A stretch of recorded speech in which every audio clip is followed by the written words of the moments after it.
പർവ്വതങ്ങളുടെയും വൈവിധ്യമാർന്ന ഭൂപ്രകൃതിയുടെയും ലോകത്ത് ചില കൊടുമുടികൾ മറ്റുള്ളവയിൽ നിന്നും വേറിട്ടു നിൽക്കുന്നു.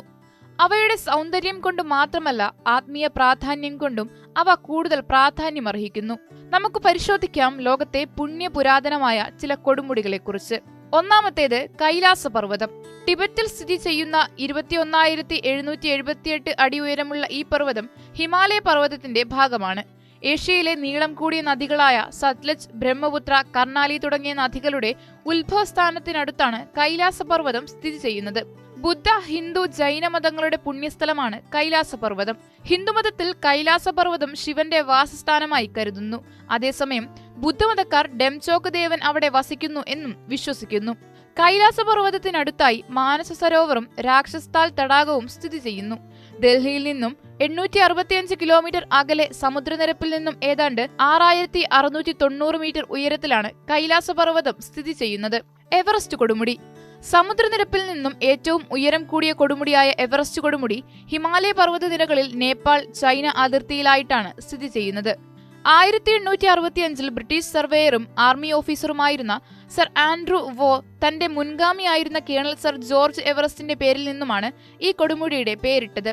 നേപ്പാളി ഭാഷയിൽ സഗർമാഥ എന്നും സംസ്കൃതത്തിൽ ദേവഗിരി എന്നും ടിബറ്റൻ ഭാഷയിൽ ചെമോലുങ്മ എന്നും പേരുണ്ട്.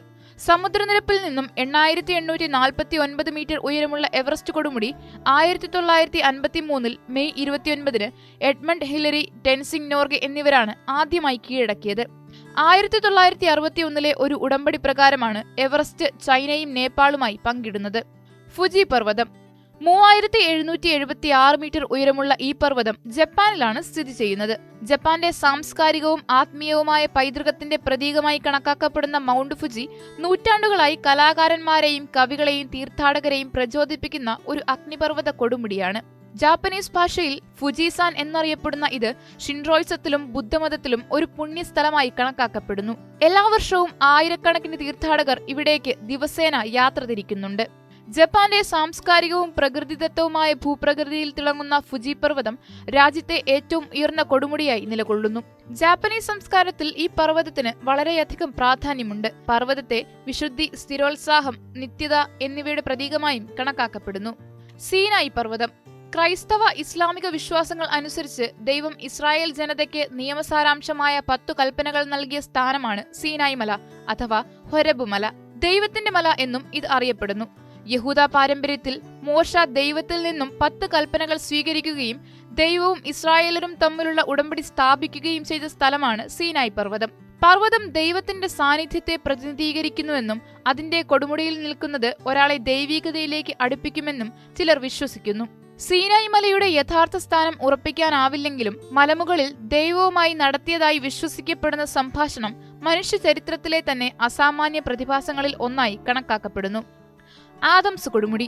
ബുദ്ധമതക്കാർ, ഹിന്ദുക്കൾ, മുസ്ലിങ്ങൾ, ക്രിസ്ത്യാനികൾ എന്നിവർ വളരെയധികം പ്രാധാന്യം നൽകുന്ന ഈ പർവ്വതം ലോകമെമ്പാടുമുള്ള തീർത്ഥാടകർ ഒഴുകിയെത്തുന്ന ഒരു സ്ഥലമാണ്.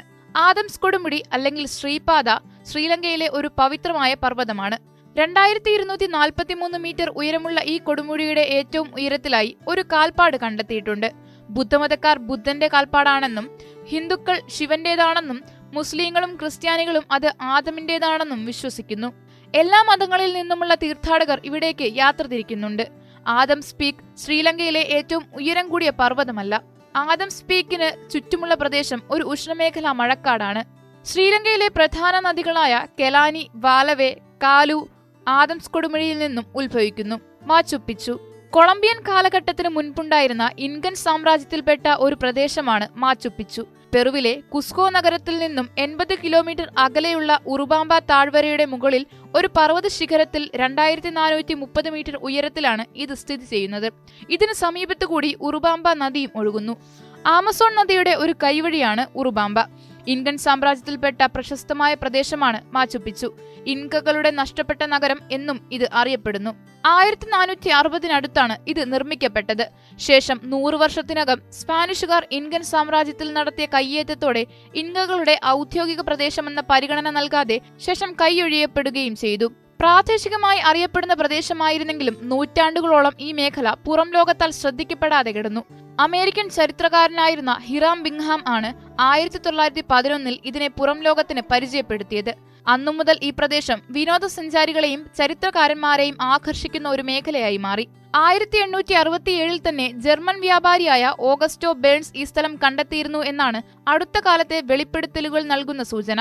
അരാരത്ത് പർവ്വതം തുർക്കിയുടെ കിഴക്കേ അറ്റത്തെ മഞ്ഞണിഞ്ഞതും നിർജീവവുമായ ഒരു അഗ്നിപർവ്വതമാണ് അരാരത്ത് പർവ്വതം. ഇതിൽ രണ്ട് പ്രധാനപ്പെട്ട അഗ്നിപർവ്വത നിരകളായ ഗ്രേറ്റർ അരാരത്ത്, ലിറ്റിൽ അരാരത്ത് എന്നിവയും കാണപ്പെടുന്നു.